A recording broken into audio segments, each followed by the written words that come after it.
హైదరాబాద్ బీజాపూర్ జాతీయ రహదారి మొత్తం మలుపులతో కూడుకున్న రోడ్డు. మలుపుల కన్నా మృత్యు మలుపులు అని కూడా మనం చెప్పుకుంటే చాలా కరెక్ట్ గా ఆప్ట్ అవుతుంది.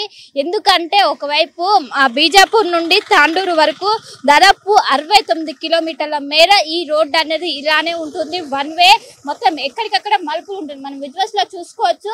దాదాపు 100 మీటర్ల ఉన్నటువంటి వెహికల్ మనకు కనిపించదు. వాళ్ళు హార్న్ చేస్తే తప్ప ఇక్కడ ఎదురుగా వచ్చే వెహికల్స్ అప్రమత్తం అవ్వడానికి ఎక్కడ కూడా స్కోప్ లేదు. దీంతో ఈ రహదారి పైన దాదాపు 5 ఏళ్లలో కొన్ని వందల మంది మరణించారు, కొన్ని వందల మంది గాయాలైన. దీనిపైన ఒకవైపు రోడ్డు శాంక్షన్ అయినప్పటికీ ఒకవైపు పొలాలు కూడా ఉండడంతో పెద్ద ఎత్తున ఇటు హైదరాబాద్ కి ఎక్కువగా ఇక్కడ నుండి ట్రాన్స్పోర్ట్ అనేది పెరిగింది, వెహికల్స్ రద్దీ పెరిగింది, కానీ రోడ్డు విస్తరణ మాత్రం జరగలేదు. దీంతో స్పీడ్ లిమిట్స్ ఎవరిని కూడా మనం బస్సుకు సంబంధించినటువంటి ఈ విధంగా రావడంతో, ఇంత స్పీడ్ లో రావడంతో ముందున్నటువంటి వెహికల్స్ అదే స్పీడ్ తో రావడంతో కంట్రోల్ కాకపోవడంతో ఈ విధంగా ఒకవైపు ఏదైతే ఇదే రోడ్డు పైన దాదాపు ఒక 100 మీటర్ల దూరం ఉంటుంది, అక్కడ కూడా ఒక మలుపు ఉన్నది. కానీ ఆ మలుపు దగ్గర కంట్రోల్ కాకపోవడంతో ఒక్కసారిగా అటు బస్సులోకి, ఆర్టీసీ బస్సులోకి మొత్తం కూడా చొచ్చుకుపోవడంతో ఈ అనేది జరిగింది. ఈ ప్రమాదంలో 69 కిలోమీటర్ల మేర ఈ రోడ్డు ఇలానే ఉంటది. ఈ 500లో 720 ప్రమాదాలు జరిగాయి. 211 మంది, 737 మంది ఒకవైపు క్షతగాత్రులయ్యారు. చాలా మంది 737 మంది ప్రాణాపాయం నుంచి తప్పించుకున్నారు. దీంతో ఈ రహదారికి రక్త చరిత్ర అనడంలో ఎలాంటి సందేహం లేదు. ఎక్కడ చూసినా దాదాపు 69 కిలోమీటర్ల 50 మలుపులు ఉంటాయి. ఘాట్ రోడ్డు కన్నా ఇది చాలా డేంజరస్ గా ఉందనే చెప్పుకోవచ్చు. ఎక్కడ చూసినా ఒకవైపు ముందొస్తున్నటువంటి వెహికల్స్ కి ఏదైతే హార్న్ ఒకవైపు ఎక్కడ కూడా డివైడర్లు లేకపోవడం కూడా చాలా పెద్ద మైనస్ గా మారింది. దీంతో ఎక్కడ చూసినా ఇదే విధంగా ఉండడంతో ఇటు ఎవరైతే ప్రయాణికులు ఉంటారో ప్రాణం చేతిలో పెట్టుకొని వెళ్తున్నటువంటి పరిస్థితి. ఏదైతే అప్పా జంక్షన్ నుంచి మొదలైనటువంటి ఈ రూట్ టువర్డ్స్ తాండూరు వరకు 69 కిలోమీటర్లు ఉంటాయి. 69 కిలోమీటర్లో దాదాపు 50 మలుపులు అనేవి ఇంతే డేంజరస్ గా ఏదైతే కర్వ్ రూపంలో ఉంటాయి. కర్వ్ రూపంలో ఉండడంతో అందరూ కూడా చాలా స్పీడ్ తో వస్తారు. దాదాపు 100 స్పీడ్ తో రావడంతో ఒకవైపు ఏదైతే కర్వ్ తిరిగాక అక్కడ ఉన్నటువంటి ముందు ఉన్నటువంటి వెహికల్ దగ్గర స్పీడ్ కంట్రోల్ కాకపోవడంతో ఈ విధంగా అనేది చాలా వరకు ఈ హైవే పైన ఏదైతే ఈ జాతీయ రహదారి ఉందో దీనిపైన చాలా వరకు ప్రమాదాలు జరుగుతున్నాయి. దీంతో ఇప్పటికే స్థానికులు పెద్ద ఎత్తున ఆందోళన వ్యక్తం చేస్తున్నారు. ఎక్కడ చూసినా కూడా ఇలాంటి అత్యంత ప్రమాదకరమైనటువంటి మలుపులు ఉన్నాయి.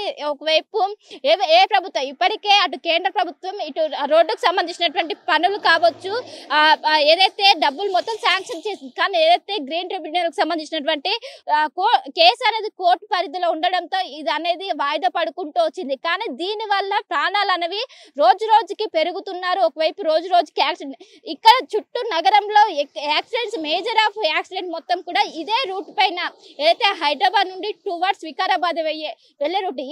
ఈ రూట్ అనేది ఒకవైపు బీజాపూర్ కావచ్చు, మధ్యలో కొడంగల్, ఈ విధంగా అన్ని ప్రాంతాలను కలిపేస్తుంది. ఇంకోవైపు ఇటు సీఎం రేవంత్ రెడ్డి కావచ్చు, చాలా మంది ఇటు మినిస్టర్లు కావచ్చు, వాళ్ళందరూ మాజీ స్పీకర్లు అందరూ వెళ్ళాలని ఇదే రోడ్డు గుండా వెళ్ళాలి, ఇదే రోడ్డు గుండా వెళ్ళాలి. అయినప్పటికీ వాళ్ళు పట్టించుకోవటం లేదు. వాళ్ళ కోసం ఒకవైపు ముందు వెనక వెహికల్స్ అనేవి ఉంటాయి, వాళ్ళకు ఒక ప్రోటోకాల్ ఉంటది. కానీ సామాన్య జనులకు ఇక్కడ భద్రత లేకుండా పోయింది. అయినప్పటికీ దీనిపైన దృష్టి పెట్టడం లేదంటూ పెద్ద ఎత్తున ఆందోళన వ్యక్తం చేస్తున్నారు. ఎక్కడ చూసినా దాదాపు 69 మీటర్ల వరకు 50 మలుపులు అనేవి ఉంటాయి. మొత్తం ఎక్కడ చూసినా ప్రమాదకర మలుపులు. దాదాపు 5 ఏళ్లలో ఎక్కువగా హైదరాబాద్ లో నగర శివార్లో ఎక్కువ ప్రమాదాలు జరిగింది. మొత్తం కూడా ఇదే ఏదైతే ఈ రోడ్ అనేది అప్పా జంక్షన్ నుండి మొదలవుతుంది, అప్పా జంక్షన్ నుండి తాండూరు వరకు సింగిల్ హైవే, ఏదైతే 1 వే మాత్రమే ఉంటది. ఒకవైపు మధ్యలో ఎలాంటి డివైడర్ లేదు.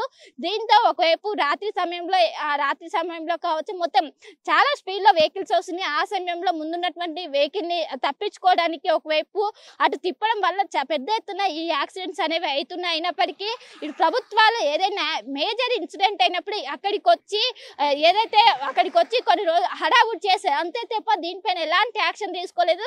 దీని వల్ల చాలా మంది అటు కుటుంబాలను కోల్పోవాల్సి వస్తుంది. చాలా మంది అటు అమ్మా నాన్నలు కావచ్చు, ఇటు అమ్మా నాన్నలు పిల్లల్ని కోల్పోవాల్సి వచ్చిన సిచ్యువేషన్. ఈ విధంగా ప్రమాదాలు జరిగినప్పుడు ఎవరైతే బాధితులు ఉన్నారో వాళ్ళకి ఎక్స్ప్రెస్ ప్రకటిస్తే వాళ్ళ అమ్మా నాన్నలు ఏ విధంగా ఉంటారంటూ కూడా పెద్ద ఎత్తున ప్రశ్నిస్తుంది. దీనిపైన ఖచ్చితంగా ఏదైతే రోడ్ రోడ్డు అనేది శాంక్షన్ చేయాలి. డబుల్ రోడ్ మొత్తం 4 లైన్ల రోడ్డు అనేది శాంక్షన్ అయింది 2018. అటు నితిన్ గడ్కరీ దీనికి శంకుస్థాపన చేశారు 2022లో. అప్పటి నుంచి కూడా పనులు అనేది నోచుకోలేదు. ఒకవైపు ఇటు నేషనల్ ట్రిబ్యునల్ కి సంబంధించిన వాళ్ళు, ఏదైతే గ్రీన్ ట్రిబ్యునల్ కి సంబంధించిన వాళ్ళు అటు కోర్టును ఆశ్రయించడంతో మొత్తం పెండింగ్ లో పడింది. దీంతో ఎక్కడికక్కడ వాయిదా పడింది.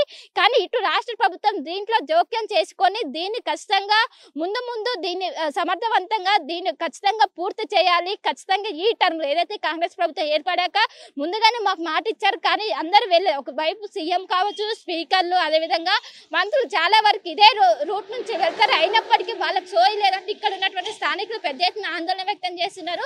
మొత్తం ఒకవైపు హైదరాబాద్ టు బీజాపూర్ హైవే కన్నా ఒకవైపు మొత్తం మృత్యు ఘోష సంబంధించినటువంటి రోడ్డు అనడం చాలా వరకు కూడా కరెక్ట్ గా ఆప్ట్ అవుతున్నటువంటి సిచ్యువేషన్ మనకు ఓవరాల్ గా కనిపిస్తుంది.